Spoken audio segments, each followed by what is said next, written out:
날씨가 상당히 변화가 많습니다. 저도 목 감기가 온판 걸렸는데 약으로 지금 잘 다스리고 있습니다. 여러분 감기 조심하시고 또 함께 기도할 수 있는 이 은혜와 영광을 누리게 되어서 너무나 감사합니다. 하나님은 지금도 살아계신 줄로 믿습니다. 하나님은 지금도 일하고 계신 줄로 믿습니다. 에스더서를 통해서 보이는 하나님의 손, 보이지 않는 하나님의 손, 하나님은 계속해서 일하고 계셨고 쉬지 아니하시는 하나님이신 줄로 믿습니다. 오늘 빌립보서 1장 12절에서 26절까지 우리 말씀을 가지고 복음의 진전과 믿음의 진보라는 제목으로 말씀을 나눕니다. 제국의 역사 중에 최고의 제국은 바로 로마였습니다. 그 로마로 죄인의 신분을 가지고 들어간 사람이 누굽니까? 바울이라는 사람입니다. 그렇게 바울이 로마의 복음을 전한 이후 사실 기독교가 313년에 로마에서 국교로 공인이 되게 되죠. 313년에 여러분 로마가 기독교를 공인함을 통해서 로마 사회가 그렇게 공인을 통해서 한 번만에 다 변했을까요? 한 번에 그렇게 변했을까요? 이런 책을 한번 보시면 제가 책을 오늘 두 권 보여드리는데 그리고 로마는 그들을 보았다라는 책이죠. 여러분 여기 보면 여러분 그 십자가 저 그림이 뭐 같아요? 로마의 뭐 같습니까? 콜로세움의 창이죠. 그 창 중에 십자가가 아주 작게 저렇게 그려져 있죠. 그렇게 작게 시작된 복음의 그 역사, 그 복음의 역사가 로마로부터 시작해서 제국의 역사 중에 가장 찬란했던 그 로마의 제국 속에 기독교가 공인되기까지 그렇게 수많은 그리스도인들이 순교하고 십자가에 예수 그리스도로 갔던 그 길을 걸어갔던 그 역사를 그리스도인들이 걸어가게 될 때 저 많은 콜로세움의 한 창에 작은 십자가처럼 십자가 운동이 십자가의 복음의 역사가 시작되었습니다. 그리고 나서 다음 책 보면 마침내 그들이 로마를 바꾸고 갈 때, 제가 요즘 읽고 있는 책인데 마침내 그들이 로마를 바꾸고 갈 때 여러분 콜로세움 뒤에 여러분 십자가가 높이 들려지기 시작하는 거죠. 그렇다고 해서 313년에 한 번만에 그 기독교가 모든 로마로부터 인정받아졌는가? 절대 그렇지 않다는 거죠. 커먼 센스라 그럽니다. 커먼 센스. 그러니까 사회 구성원 모두 다 그 가치관과 판단력이 바뀌기까지, 그죠? 그 모든 구성원들의 가치관, 세계관이 바뀌기까지 복음의 역사는 계속해서 달려가야만 했다라는 거죠. 우리는 지금 로마에 들어간 바울이 빌립보 교회에 써보내는 뭐를 읽고 있습니까? 빌립보서를 읽고 있습니다. 바울이 로마에 죄수의 신분으로 들어가서 그 로마라는 곳이 어떤 것입니까? 대로마 제국이 다스리고 있는 작은 도시 심장부 로마라는 그곳에 마침내 그들이 로마를 바꾸어 갈 때라고 말하는 그 역사가 드디어 바울의 그러한 죄수의 신분으로 로마로 들어갔음에도 불구하고 바로 얼마 지나지 않으면 그 복음이 그들의 뭐를 바꾸기 시작해요? 가치관, 생각을 바꾸기 시작하더라는 거죠. 빌립보라는 지역은 어떤 지역이었습니까? 빌립보는 옥타비아누스, 그러니까 신성한 아우구스투스 할 때 아우구스투스, 안티오니스하고 악티움 전쟁을 하고 나서 승리하게 되고 이 승리함을 통해서 자신을 따르던 많은 군인들 있잖아요. 군인들, 그죠? 옥타비아누스가 승리하고 나서 악티움 전투에서 승리하고 나서 자기를 따르는 군인들을 퇴역시켜서 살도록 만든 도시가 빌립보라는 도시예요. 그러니까 여러분 영어로 보면 필리펜시아 이런데 여러분 그 데살로니가의 10분의 1밖에 안 돼요, 인구가. 그러니까 상당히 적은 마을이죠. 대부분 군인들이 있는 그런 마을입니다. 당연히 여러분 뭡니까? 로마로부터 인정받은 그런 도시죠. 로마의 행정체계를 그대로 다 가지고 있습니다. 라틴어를 사용합니다. 이탈리아 문화를 가지고 있습니다. 로마를 지지하는 정치적 성향을 가지고 있습니다. 여러분 그래서 이 빌립보에도 보면 많은 신전들이 있습니다. 여러분 사진을 보시면 이런 신전들이 있죠. 여러분 로마는 40여 개 이상의 종교, 다종교 사회였습니다. 로마라는 그 자체도, 로마의 사상 자체가 다신론적인 사상을 가지고 있었기 때문에 많은 신전이 빌립보 안에 있었습니다. 다음 사진도 보시면 저런 사진들이 있었죠. 저런 신전들이 있었습니다. 저런 신전이 있었던 저 빌립보에 바울은 언제 들어가게 됩니까? 오늘 아침에 말씀을 통해서도 살펴봤듯이 바울이 2차 선교여행을 가기 위해서 그렇게 떠났을 때 바울의 2차 선교여행의 목적지는 원래 계획은 어디였습니까? 에베소였습니다. 에베소 나와야 되죠. 에베소. 에베소 엔터. 에베소 엔터. 에베소에 가고 싶었습니다. 에베소에 가고 싶었는데 성령이 막으셨습니다. 성령이 막으셔서 에베소에 가지 못한 채 그는 무시아와 비두니아로 두루 다니며 갈 길을 찾고 있을 때 마게도냐인의 환상을 통해서 여러분 어디로 넘어가게 됩니까? 바로 빌립보로 넘어가게 되죠. 마게도냐의 첫성 빌립보에 넘어가게 됩니다. 여러분 이 여정은 참으로 독특했습니다. 그죠? 환상을 통해 넘어오게 하셨습니다. 바울은 전혀 갈 생각이 없었습니다. 아직도 저 소아시아 지역에 복음을 전할 곳이 많다고 생각했습니다. 그런데 마게도냐 사람, 소위 말해서 유럽 사람이 환상 가운데 넘어와서 우리를 도우라라는 그 메시지와 함께 바울은 빌립보로 넘어가게 되죠. 저곳에서 바로 자주옥감 장수 루디아를 만나면서 세웠던 교회가 빌립보 교회입니다. 이 빌립보 교회 이후에 바울은 2차, 3차 성경을 끝내고 이제 드디어 여러분 어디에 감옥에 가 있습니까? 로마의 감옥에 갇혀 있습니다. 가택 연금 상태에서 저곳에서 골몬 에필이라고 말하는 4권의 옥중서신을 기록을 하게 되죠. 그 중에 하나 빌립보서입니다. 골몬 앱은 거의 다 어디입니까? 소아시아 지역으로 가는 거죠. 에베소 지역으로 갑니다. 단 한 권 빌립보서. 그래서 사실은 학자들 중에 빌립보서가 이때 기록됐다는 것에 대해서 반론을 제기하는 학자들이 많이 있습니다. 그러나 대다수 지금 동의하는 것은 저 옥중서신 중에 한 권이다라는 것도 많은 학자들이 동의하는 내용이기도 합니다. 그렇게 빌립보 교회에다가 편지를 써 보내는 이 편지 속에 엔티 라이트는 신약 성경과 그 세계에서 이렇게 정의를 하고 있습니다. 빌립보 성도들에게 그들이 취할 태도와 행할 행동을 규율하는 커먼 센스를 전달하고 있다. 성경에 기초한 메시아 복음이 인간이 세운 모든 제국과 은근히 대비하여 펼쳐 보인다. 이 말은 무엇입니까? 빌립보서 안에는 로마라는 제국에 딱 대비하여서 로마라는 제국의 세상 나라에 반대된 하나님의 나라의 가치관, 세계관을 가르치고 있는 책이 어떤 책이에요? 빌립보서라는 말이에요. 그러니까 이 빌립보서 안에는 많은 가르침의 그런 중심 가치관이 세상 나라, 로마 나라가 가는 것에 전혀 반대된 하나님의 나라와 하나님의 백성의 삶을 가르침을 통해서 지금 무엇입니까? 그들이 로마를 보았다라고 말했던 콜로세움의 작은 창에 작은 십자가로 시작된 이 복음이 전 로마를 바꿔내는, 전 로마를 뭐로 바꿔냈습니까? 군사력으로 바꿔냈습니까? 인원으로 바꿔냈습니까? 여러분 무엇으로 바꿔냈습니까? 복음으로 바꿨거든요. 복음으로 뭐가 바뀌어요? 그들의 삶의 가치가 바뀐다고요. 오직 돈이었던 그들의 삶의 가치가 바뀌어요. 오직 내 행복이었던 그들의 삶의 가치가 바뀌어요. 오직 내 자식이었던 그 모든 삶의 가치가 바뀐단 말이에요. 오직 나의 만족이었던 그 삶에서 바뀐단 말이에요. 뭐가 바뀌어요? 생각이 바뀌어요. 삶의 가치관이 바뀌어요. 정말 내 중심적이었던 사람이 바뀐단 말이에요. 바뀜의 최고의 영광을 먼저 누렸던 사람이 누구였습니까? 바울이라는 자신이었단 말이에요. 얼마나 복음이 강력했는지 그 구원의 효력이 여러분 뭐로 나타났습니까? 코이노니아로 나타났다고요. 코이노니아. 우리가 말하는 코이노니아는 뭐라고 생각해요? 아름다운 마음들이 모여서 주의 사랑 나눌 때 하면서 이렇게 게임하고 있는 코이노니아라고 생각하잖아요. 이 코이노니아, 그 코이노니아는 그렇게 재밌게 노는 게임이 아니라 함께 나누며 복음에 참여하는 삶이다라고 우리가 정리를 오전에 아침 묵상 때 들었을 겁니다. 함께 나누며 참여하는데 결국은 로마에 참여할 것인가? 그리스도의 몸된 교회에 참여할 것인가? 하나님의 나라에 참여할 것인가? 세상에 참여할 것인가라는 그 두 문제의 갈림길 가운데 딱 쓰는 거예요. 어느 코이노니아에 참여할 것인가?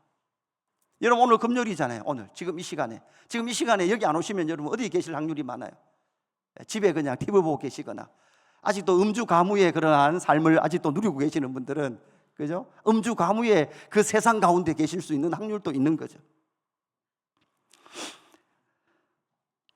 성령이 임했을 때 예루살렘 교회가 자신의 것을 드리며 코이노니아 했던 것처럼 도대체 로마라는 세상에서는 이해할 수 없는 일들이 펼쳐지는 것, 이것이 바로 복음의 영광의 변화였던 거죠. 현대 사회의 개인주의, 자기 우선주의가 복음의 영광과 실제에 상당한 장애를 주고 있습니다. 다시 현대 사회의 개인주의와 자기 우선주의가 영광의 복음과 실현에 상당한 장애를 끼치고 있는 거죠.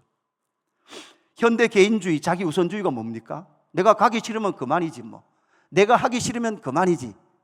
이게 개인주의, 자기 우선주의예요. 내가 싫다는데. 무엇에 여러분은 참여하고 계십니까? 바로 하나님의 나라와 로마를 바꿔냈던 그 강력한 하나님의 나라에 함께 참여하고 복음에 함께 참여하는가? 그 복음에 참여한다는 것은 예수 그리스도와 연합한다는 것과 물질과 마음을 나누는 코이노니아가 함께 갈 때, 다시 예수 그리스도와의 코이노니아예요. 사실은 이 코이노니아의 시작은 우리끼리 코이노니아가 아니라 예수 그리스도의 그 영광 가운데 우리가 코이노니아 하는 거예요. 예수 그리스도와 함께 코이노니아 함으로 말미암아 우리의 물질과 마음이 성도들과 교회에 여러분 어떻게 되는 거예요? 코이노니아가 되어진다라는 것이죠. 할렐루야. 여러분, 이것이 바로 개인의 현대 사회의 개인주의를 무너뜨릴 수 있는 강력한, 그러니까 바울이 전한 복음은요, 이 강력했던 로마 제국을 무너뜨렸어요. 그러면 여러분 생각해 보십시오. 지금 이 현대 사회의 강력한 개인주의, 강력한 자기 우선주의, 자기 중심주의를 무너뜨릴 수 있는 게 뭐라고요? 복음이라고요. 복음.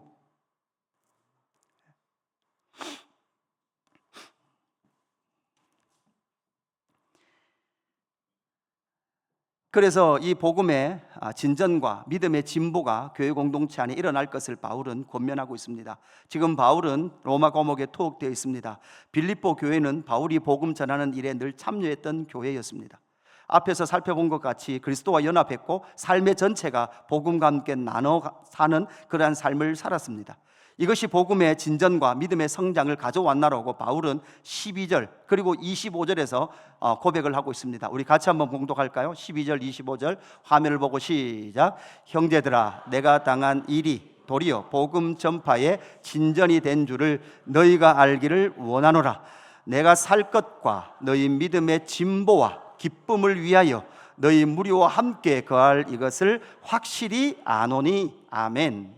여러분, 여기서 믿음, 복음의 전파의 진전이라고 말했던 진전과 믿음의 진보라고 번역했던 이 진보, 진전과 진보는 헬라어로 보면 사실 똑같은 단어예요. 프로코페라는 단어예요. 우리가 번역을 할 때 어떻게 번역한 거예요? 진전으로 번역하고 진보로 번역한 거죠. 그죠? 요즘은 정치가 민감하기 때문에 앞에 진보 그러면 이상하다, 그죠? 여러분, 성경에 진보만 나오는 게 아니에요. 보수도 나와요. 성전을 보수하라 이렇게 나온단 말이에요. 보수. 이것이 다시 바울은 다른 언어로 우리가 다른 번역으로 한글 성경에서도 번역했는데 디모데전서 4장 15절에 이렇게 번역하고 있습니다. 이 모든 일에 전심전력하여 너의 성숙함을 할 때, 이 성숙이 뭐예요? 프로코페예요. 우리 엄마예요. 너 엄마 앞으로, 그죠? 너 엄마 프로코페라고 불러주세요. 그죠? 홍프로코페 이렇게 부르면 되겠네, 그죠?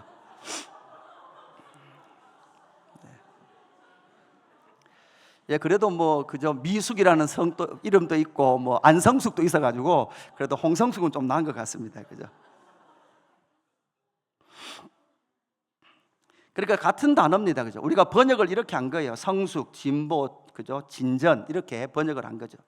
그러면 바울은 지금 복음의 진전과 믿음의 진보가 어떻게 나타났다라고 우리에게 가르쳐주고 있습니까? 첫 번째는 이런 거예요. 고난이 가지고 온 복음의 진전과 믿음의 진보다, 이렇게 바울은 말합니다. 복음이 어떻게 진전됐습니까? 어떻게 믿음이 자라났습니까? 어떻게 믿음이 성숙했습니까? 바울은 말할 때 이 성숙은, 이 진보는, 믿음의 진보는 지금 자신의 삶을 돌아볼 때 여러분 무엇을 통해? 고난을 통해서 믿음의 진보가 일어났다는 거예요. 바울은 지금 로마 감옥에 투옥되어 있습니다. 그리고 사실 이 로마의 감옥에 투옥되어 있기 전에 그는 가이사라에서 2년간 그렇게 투옥되어 있었죠. 그죠? 그러니까 사실 바울은 복음 전하고 싶은데 바울은 2년이나 투옥되어 있었고 로마로 오는 길도 상당히 험했습니다. 어려웠습니다. 그리고 로마에 투옥되어 있습니다. 여러분, 우리는 남의 일이라고, 바울의 일이라고 별것 아니라고 생각하지만 사실은 바울은 지금 사형 언도를 받을 만큼 심각한 위기 속에 있어요. 법적으로 아예 여러분 로마로부터 사형 선고를 받을 것인가 말 것인가 이런 아주 중요한 기로에 서 있단 말이에요. 여러분 그런 느낌 있잖아요. 그죠? 지금 내 삶의 상황이 진짜 사망이 선고되는 것 같은 그런 기로에 서 있을 때 여러분 뭐 손에 일이 잡힙니까? 안 잡힙니까? 안 잡히잖아요. 그죠? 저도 뭐 6개월에 한 번씩 이렇게 막 검사로 가거든요. 오늘 또 이제 검사하고 왔는데 오늘 또 검사하는데 오늘 또 이 촌바 선생님이 또 앉아보라는 거예요. 한 번 또 앉아서 검사하지 않는데 오늘 또 앉아서 검사를 막 하는 거예요. 앉아서 검사를 막 이렇게 앞으로 뒤로 막 이렇게 긁으면 드는 생각이 뭘까요? 그죠? 이때까지 10년 넘게 앉아서는 한 번도 안 긁었는데 오늘 앉아서 왜 긁으라 그러지? 뭔가 더 생긴 건가? 뭐가 생긴 건가? 이런 의심이 막 생기잖아요. 그죠? 그래서 내려가니까 의사 선생님이 그러더라고요. 뭐 전혀 문제 없습니다. 전혀 문제 없습니다. 그죠? 편안하게 사십시오. 스트레스 받지 마십시오. 뭐 이렇게 이야기하시더라고요. 그 순간은 잠시 떨리는 거죠. 지금 바울이 로마 감옥에 투옥된 것을 비웃고 있는 사람들이 있다는 걸 우리는 인식해야 됩니다. 디모데후서 1장 8절 그러므로 너는 내가 우리 주를 증언함과 또는 주를 위하여 갇힌 자 된 나를 뭐 하지 말고 부끄러워하지 말고. 사실 이 말은 지금 바울의 매임은 복음을 전하다가 지금 매이게 된 거죠. 복음과 함께 고난당하는 삶을 살고 있는 거죠. 그런데 문제는 당시에 이스라엘의 후손이었던 유대교 사상이나 로마의 세계관은, 로마의 종교는 대부분적으로 뭐를 피하는 거예요? 고통을 피하는 거예요. 고통을 주는 신은 좋은 신입니까? 나쁜 신입니까? 나쁜 신이란 말이에요. 그들의 세계관은 고통을 주는 신은 나쁜 신이에요. 그런데 바울은 지금 몇 년째 뭐를 당하고 있어요? 고통을 당하고 있어요.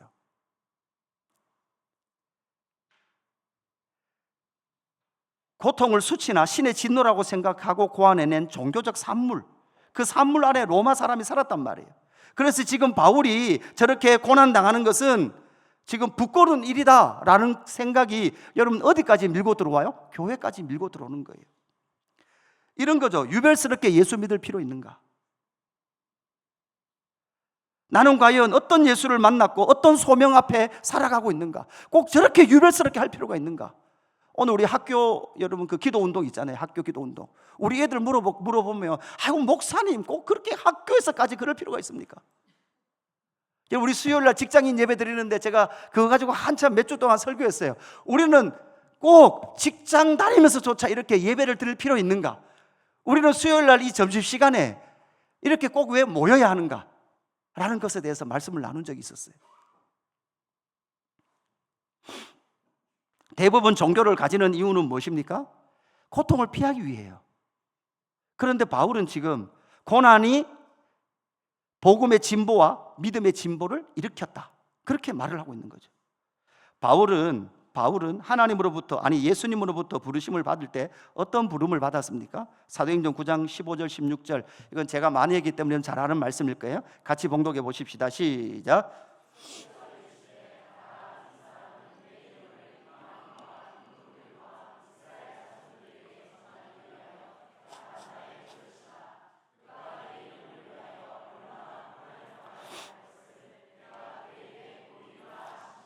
아멘. 여러분 청년들 물어봅시다. 그죠? 예수님이 여러분을 이렇게 불렀으면 따라가겠어요? 안 따라가겠어요? 지금 잘해준다 그래도 갈까 말까인데, 그죠? 내가 원하는 거 다 이루어져도 지금 갈까 말까인데, 믿을까 말까인데, 바울은 그가 내 이름을 위하여 얼마나 고난을 받아야 할 것을 내가 그에게 보이리라 이렇게 말하면서 바울을 데려가신단 말이에요. 끌고 가신단 말이에요. 이게 여러분 뭐와 달라요? 로마 황제가 말해주는 것과 다르단 말이에요. 로마 황제는 팍스 로마나, 그러니까 나로부터 평화가 있다라고 주장하고 있는 그런 주장에 전 로마가 지금 황제 숭배 사상으로 몰려올 때 예수님은 전혀 반대를 이야기하는 거예요. 내 따라올래? 내 따라오면 고난투성이란다. 내 따라오면 시급한단다. 그럼에도 불구하고 바울이 그 고난을 따라 살아갔던 그 삶이 어떤 믿음의 진보를 일으켰습니까? 14절에 보면 이렇게 말하고 있습니다. 형제 중 다수가 나의 매임으로 말미암아 주 안에서 신뢰함으로 겁없이 하나님의 말씀을 더욱 담대히 전하게 되었느니라. 아멘. 왜요? 바울이 지금 그 고난의 길을 가면서도 한 발도 물러서지 않거든요. 믿음의 진보가 일어나는 것이 보이거든요. 성숙해져 가는 것이 보이거든요. 형제 중 다수가 나의 매임으로 말미암아, 여러분 바울이 매였다, 바울이 저런 고생한다 그러면 떠나야 되잖아요. 버려야 되잖아요. 그죠? 그런데 버리지 않고 반대로 여러분 뭡니까? 주 안에서 신뢰함으로 뭐 없이 겁 없이 하나님의 말씀을 담대히 전함으로 말미암아 그들도 겁 없이 하나님의 말씀을 전하면 앞으로 누구처럼 될까요? 바울처럼 될 거예요. 그런데도 불구하고 그들은 믿음의 진보를 일으켜서 주 안에서 신뢰함으로 주님을 신뢰하는 삶을 살아가기 시작하더라는 거죠. 할렐루야. 여러분, 이것입니다. 이것이 바울이 지금 바로 고난이 가지고 온 복음의 진전과 믿음의 진보다 이렇게 고백하고 있는 거죠. 여러분, 예수 믿으면요 더 피곤합니다. 오늘 금요 기도에 피곤하시잖아요. 그죠? 피곤한데 여러분 그런 거죠. 뭐 가도 되고 안 가도 되는 거. 여러분 이렇게 생각하고 신앙생활 하는 사람들이 너무나 많아요, 교회 안에. 여러분 지금 한 50대, 60대 되신 분들은, 여러분 우리는 어릴 때 어떻습니까? 안 가면 큰일 나잖아요. 그래서 무엇을 하더라도 제쳐놓고 가야 됐었잖아요. 이런 믿음에서 어느 순간인가 가도 되고 안 가도 되는 것으로 바뀌어버렸습니다. 내가 가고 싶으면 가는 거고, 내가 하고 싶으면 하는 거고, 하기 싫으면 안 해도 되는 것으로 바뀌어버렸죠.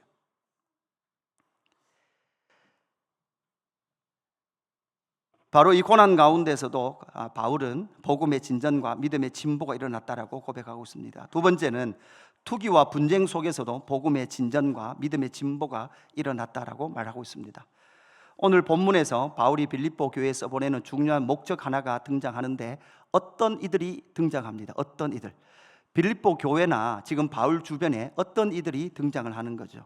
여러분 이 어떤 이들은 어떤 사람들입니까? 오늘 15절에 보니까 어떤 이들은 투기와 분쟁으로, 어떤 이들은 착한 뜻으로 그리스도를 전파하나니, 이렇게 말하고 있습니다. 그러니까 지금 그리스도를 전파하는데, 여러분 앞에서 나온 사람들 중에서 주 안에서 신뢰함으로 겁없이 하나님의 말씀을 담대히 전하는 사람이 있는데, 그 중에 어떤 이들은 투기와 분쟁으로 뭐 하고 있어요? 그리스도를 전파하는 사람이 있다는 거예요. 16절, 이들은 내가 복음을 변증하기 위하여 세우심을 받은 줄 알고 사랑으로 하나. 여러분 16절은 누굽니까? 그 앞에 보면 착한 뜻으로 그리스도를 전파하는 자들이겠죠. 그러나 17절 우리 같이 읽어보겠습니다. 17절 시작.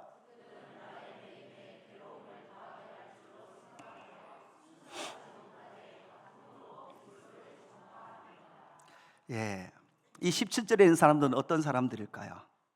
바울과 함께 경쟁 관계에 있다라고 생각하는 사람들입니다. 복음 전함을 여러분 뭐로 생각해요? 경쟁 관계로 생각해요. 여러분 이 경쟁 관계가 여러분 어디에서 지금 던져놓는 가치관 세계관인가요? 이게 바로 로마의 세계관이에요. 여러분 그러죠? 제가 여러분 우리 예수 그림교도 셀이 있습니다. 셀이. 목회자인 제 입장에서 셀을 아주 강하게 돌릴 수 있는 방법이 하나 있어요. 여러분 어떤 방법일까요? 경쟁시키는 겁니다. 늘 경쟁시키는 겁니다. 그죠? 앞에 2제를 쫙 깔아놓고, 그죠? 각 셀별로 딱 이렇게 해놓고 모든 참여도를 스티커를 다 붙이는 거예요. 그리고 많이 잘 따라오는 셀은 상을 주고 못 따라오는 셀은 벌을 주는 거죠. 이렇게 되면 모든 것이 뭐가 됩니까? 경쟁 구조가 되는 거예요. 선교 현장에서나 교회 현장에서도 여러분 뭐가 있을까요? 경쟁 구조가 생깁니다. 경쟁 구조가 생겨요. 경쟁을 시키면 여러분 훨씬 생산력이 높아집니다. 여러분 예수 이름교회 저희 동대구 노예에 교회가 한 90몇 개에서 이렇게 공식적으로 이렇게 조직된 교회, 등록된 교회가 한 100교회 정도 되는데, 100교회 정도 중에서 예수 이름교회가 몇 등쯤 될까요?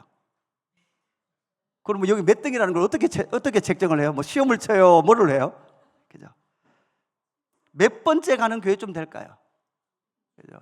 누구 1등, 저 1등 막 나오네요. 1등짜리도 막 나오네요. 그죠? 그러니까 이렇게 생각하는 것이 결국은 어디의 생각입니까? 로마 제국의 세계관이에요. 그리스도 중심으로 변화되지 않은 채, 그 변화를 경험하지 못한 채 그렇게 사역하고 있는 사역자들. 그러니까 예수 그리스도와 교회가 중심이 된 것이 아니라 자기가 중심이 된 대적자들이 여러분 어디에 있습니까? 교회 안에 있더라는 거죠. 여기서 우리는 이 대적자들을 율법주의자로 볼 것인가, 그죠? 율법주의자로 볼 것인가? 그런데 빌립보서 3장에 가면 율법주의와 영주주의를 다루고 있어요. 제 말 잘 들으세요. 여러분 들으셔야 됩니다. 빌립보서 3장에 가면 율법주의와 영주주의를 다루고 있어요. 그러니까 여기서 부정적인 어떤 사람은 율법주의자나 영주주의자를 말하는 게 아니에요. 다른 종류의 사람이에요. 그러면 다른 종류의 사람들을 우리가 어디서 추측을 해볼 수 있는가 하면 고린도후서 10장 이후에 나타나는 사람들로 추측해 볼 수 있어요. 여러분 어떤 사람들입니까? 첫 번째 이런 사람들이에요. 자기를 큰 사도라고 칭하고 성령의 능력을 행하는 사람으로 볼 수 있어요. 무슨 이해되십니까? 바울을 이렇게 공격하는 거예요. 바울은 별로 안 신령하다고. 바울은 셋째 하늘도 못 갔다 왔고 천국도 못 갔다 와놓고는 저렇게 뭘 자꾸 이야기한다고. 그러니까 여러분 복음의 진수를 설명하고 진리를 전파하는 것보다는 여러분 계속 뭐를 말하는 거예요? 예, 천국 갔다 왔던 이야기와 자기가 받은 은사만 계속 이야기하는 거예요. 소위 말해서 신령한 이야기만 계속하는 거죠. 그 신령하다는 것이 무엇입니까? 성경이 신령한데 그 신령한 걸 빼놓고 여러분 많은 거예요. 예, 자기가 경험한 그 세계만 말을 하는 거죠. 두 번째는 어떤 사람들입니까? 언변이 능한 사람이에요. 말을 잘하는 사람이에요. 작은 것도 크게 말할 수 있는 사람이죠. 세 번째는 사역의 대가로 금전을 받는 사람들입니다. 여러분 죄송하지만 목사는 제가 사역한 것에 대해서 여러분이 저에게 급여 주는 게 아니에요. 이 말이 무슨 말인지 아십니까? 여러분 목회자 사례는 원래 여러분 뭔가요? 예, 일하기 전에 주시는 거예요. 원래는. 그러니까 존재 자체, 교회에 가르치는 자로 스승으로 있는 그 존재 자체로서의 사례인 거지 무슨 일을 함으로 주는 그러한 급여의 개념이 아니라는 거예요. 이게 여러분 세상 나라와 전혀 다른 하나의 원리예요. 로마와 전혀 다른 원리라고요. 여러분 대한예수교 장로회 총회에 헌법이 있습니까 없습니까? 여러분 있습니다. 여러분 헌법이 있다는 말은 예, 세상 나라의 헌법에 대한민국 헌법에 교회는 지배를 받아야 안 받아요? 원래는 지배를 안 받아요. 교회 안에서 일어난 문제는 세상 법정에 소송을 해야 하네요. 안 해요. 왜? 교회가 하나님의 나라고 법의 체계가 있기 때문에 그런 거예요. 기적과 능력, 병 고침과 부자 되는 길을 연다는 사역자들이 계속해서 등장하면서 바울이 당하는 고난을 여러분 뭐라고 생각해요? 부끄럽게 여기라고 말을 합니다. 그러면서 자기를 따르면 고난을 당하지 않는다라고 말하고 자기를 따르면 병을 고치고 부자가 된다라고 말을 하면서 거짓을 전하는 자들이 있더라는 것이죠. 이것이 결국 로마 종교의 신비한 사제들과 신령한 사제들과 상당히 닮은 형태를 띠고 있다는 것이죠. 그럼에도 불구하고 바울은 이들을 어떻게 말을 하고 있습니까? 18절 보시면 그러면 무엇이냐? 거칠애로 하나 참으로 하나 무슨 방도로 하든지 전파되는 것은 그리스도니 이로써 나는 기뻐하고 또한 기뻐하리라. 여러분 그렇다면 이 대적자들의 운명은 어떻게 될까요? 이 대적자들을 그냥 둬서 될까요? 바울은 지금 그 대적자들을 그냥 두는 것 같습니다. 그럼에도 불구하고 예수의 이름이 뭐 된다 그러죠? 전파된다고 말합니다. 그럼에도 불구하고 우리는 알아야 합니다. 마태복음 7장 22절 이후에 주님은 분명히 이렇게 말씀하셨습니다. 그날에 많은 사람이 나더러 이르되 주여 주여 우리가 주의 이름으로 선지자 노릇을 하며 주의 이름으로 귀신을 쫓아내며 주의 이름으로 많은 권능을 행하지 아니하였나이까 하리니 그때 내가 그들에게 밝히 말하되 내가 너희를 도무지 알지 못하니 불법을 행하는 자들아 내게서 떠나가라 하시더라. 아멘.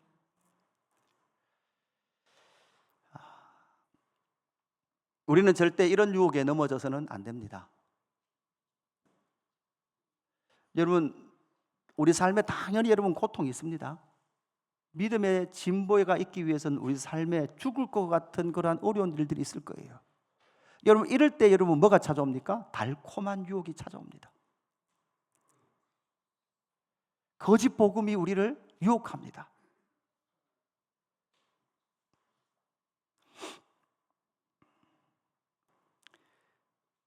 그래서 바울은 자신의 그 고통 속에서도 믿음의 진보가 일어나는 이유는 19절 20절 이것이 너희의 간구와 예수 그리스도의 성령의 도우심으로 나를 구원에 이르게 한 줄을 아는 고로. 20절 같이 읽습니다. 시작.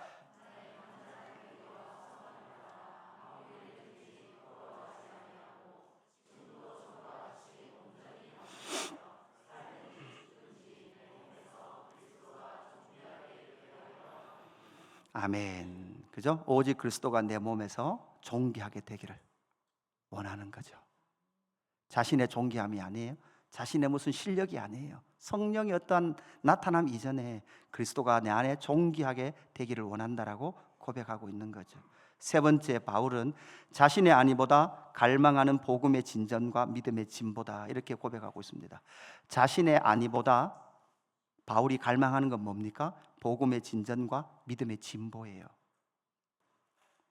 어떤 민족이든 여러분 명예와 수치의 개념을 다 가지고 있습니다. 특히 로마 사회는 더더욱 명예와 수치의 개념을 가지고 있는데, 질병, 투어, 비난, 조롱 이런 것들은 대부분 뭐로 생각합니까? 수치로 생각합니다. 그런데 당장 바울은 복음으로 말미암아 뭐를 당하고 있습니까? 고난을 당하고 있음으로 말미암아 로마 사회에서는 바울은 뭘 당하는 사람이에요? 수치를 당하는 사람으로 인식될 겁니다. 그러면서 바울은 이렇게 고백하고 있죠. 21절부터입니다. 이는 내가 사는 것이 그리스도니 죽는 것도 유익함이라. 여기서 죽는 것도 유익함이라 이렇게 말한다 그래서 바울이 막 확 죽어볼까 이런 말이 아니에요. 바울은 사형 선도 앞에 있어요. 사형 선도가 나도 바울은 뭐예요? 그죠? 괜찮단 말이에요. 괜찮다. 그리스도니 죽는 것도 말하는 거예요. 유익하다는 거예요. 그러나 만일 육신으로 사는 이것이 내 일의 열매일진데 무엇을 택해야 할지 나는 알지 못하노라. 내가 그 둘 사이에 끼었으니 차라리 세상을 떠나 그리스도와 함께 있는 것이 훨씬 더 좋은 일이라 그렇게 하고 싶으나, 이렇게 바울이 고백하고 있죠. 그러니까 바울이 로마에 있을 동안은 사실 그런 많은 고난 속에 있었습니다. 그 많은 고난 속에 그가 생각에 진짜 자신의 안위는 뭐예요? 로마 감옥에 투옥되어 있는 게 자기가 편안한 거예요? 아니면 차라리 사형 언도가 내려지고 죽어서 예수 그리스도 품에 안기는 게 그게 자신의 삶의 안위라고 생각하는 거예요. 그죠? 사형 선도가 내려져서 죽어서 그리스도 안에 품에 안겨 있는 것이 그게 자신의 삶의 안위라고 생각하는 거예요. 여러분 맞습니다. 그게 훨씬 더 안락하죠. 아버지 품이. 바울 시대의 동시대 인물 중에 세네카라는 사람이 있었어요. 세네카라는 사람이 있었는데 네로 황제가 이렇게 사형 선고를 내는데, 어떤 사형 선고를 내는가 하면 네 자살해라 이런 거야. 자살해라. 네가 스스로 죽어라 그런 거예요. 그러니까 이 세네카가 소크라테스의 죽음, 소크라테스도 이렇게 의연하게 죽었다 그러잖아요. 그러니까 소크라테스를 알고, 죽음을 알고 나도 의연하게 죽으리라. 그죠? 나는 스스로 의연하게 약 먹고 죽으리라. 그래서 다 약 먹고 멋있게 죽어요. 그 사람들이 야 멋있다 이러는 거죠. 근데 바울이 말하는 것은 이런 죽음이 아니에요. 바울은 로마로부터 바로 사형 선도가 내려져서, 여러분 사형 선도가 내려지면 여러분 어떻게 됩니까? 사형 선도를 받는 거죠. 그런데 그 죽음조차도 표를 한번 보십시오. 이렇게 말하는 거죠. 사는 것과 죽는 것이 분리되어 있는 것 같지 않아요? 그런데 바울의 그러한 죽음은 그리스도 안에 사는 것 중에 여러분 죽는 것이 일부예요. 일부. 이 그림 이해되십니까? 그죠? 그리스도 안에 사는 것은, 그러면 여러분 여기 죽는 것도 일부라면 여기 또 반대로 보면 사는 것도 그리스도 안에 삶의 일부예요.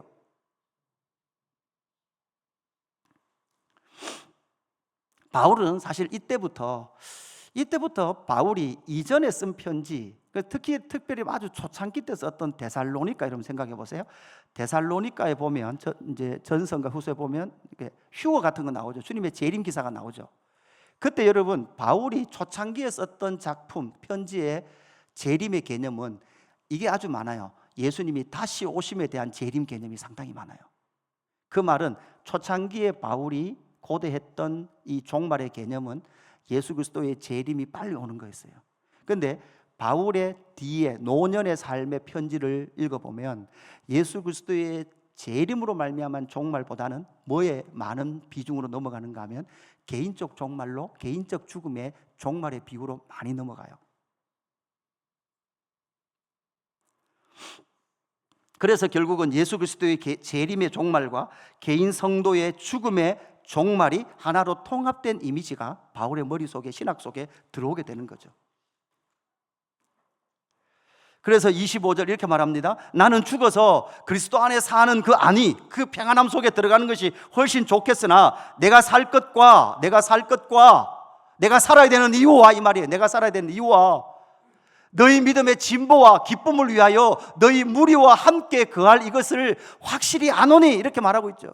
이 말은 바울이 지금 빌립보 교회의 믿음의 진보와 자기의 믿음의 성장을 위하여서 나는 죽어서 예수 그리스도 안에 있는 것이 내 모든 삶이 아니지만 그것이 편하지만 내가 지금 그것을 선택하지 않고 너희와 함께 거하며 복음의 믿음의 성장, 복음의 전진을 위하여 내가 다시 너희와 같이 있으므로 그리스도 예수 안에서 너희 자랑이 나로 말미암아 풍성하게 하려 함이라.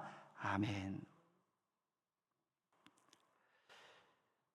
바울이 말한 복음의 진전과 믿음의 진보라는 제목으로 말씀을 나눴습니다. 오늘 말씀이 좀 길기도 하고 어렵기도 하지만 여러분, 제가 2023년 연말에 빌립보서를 했어요. 사실은 그때와 상당히 많이 다를 거예요. 이번 주일날 또 많이 다를 거예요. 그러니까 여러분이 제가 책을 많이 읽지 않도록 기도를 해주셔야 돼요. 제가 책을 많이 읽으면 설교가 좀 길어져요. 그런데 요즘 다시 빌립보서를 읽으면서 너무 심장이 뛰어요. 로마라는 그 세상을 바꿔낸 복음의 능력이 오늘의 이 현대 사회에 너무나 개인주의적이고 너무나 자기중심적인 이 세상을 어떻게 이 복음의 능력이 이 현대 사회를 무너뜨리게 할 수 있을까? 여러분, 이 현대 사회의 뭐요? 가치관, 세계관을 무너뜨리게 할 걸까? 너무나 자기 만족과 너무나 자기의 기쁨과 오직 자기의 행복만을 추구하고 있는 이 시대에 어떻게 복음을 통하여서 함께 복음의 진보와 믿음의 그러한 전진, 복음의 진전과 믿음의 진보를 일으켜낼 수 있을까라는 이 질문이 제 자신에게 던질 수밖에 없는 질문이 되더라고요. 오늘 말씀을 정리합니다. 고난이 가지고 온 복음의 진전입니다. 사랑하는 성도 여러분, 복음 안에 있다 그래서 고난 없는 거 아닙니다. 복음 안에 있으면 고난이 덜 쓸 수 있습니다. 그런데 주의하십시오. 그런데 감사하십시오. 그것이 저와 여러분의 믿음의 성장을 일으키는 길이 되는 줄로 믿습니다. 두 번째, 투기와 분종 속에서도 여러분 걱정하지 마십시오. 여러분, 이 세상의 교회, 한국 교회가 여러분 때로는 약하고 때로는 문제가 있는 것 같고 때로는 연약한 것 같지만 때로는 타락한 것 같지만 걱정하지 마십시오. 그럼에도 불구하고 복음의 진전과 믿음의 진보는 일어나는 줄로 믿습니다. 누구를 통해서? 고난 가운데서도 믿음 지키고 있는 바울 같은 사람들을 통해서 하나님의 나라는 전진하는 줄로 믿습니다. 바울은 자신의 안위보다 갈망하는 것이 있었어요. 여러분, 뭐라고요? 믿음의 성장이에요.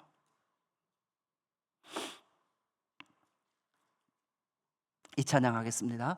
나의 만족과 유익을 위해 가지려 했던 세상 일들 이제 모두 다 해로 여기고 주님을 위해 다 버리네.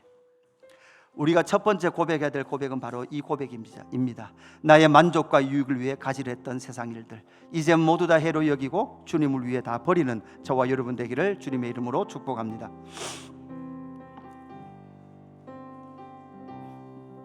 나의 만족과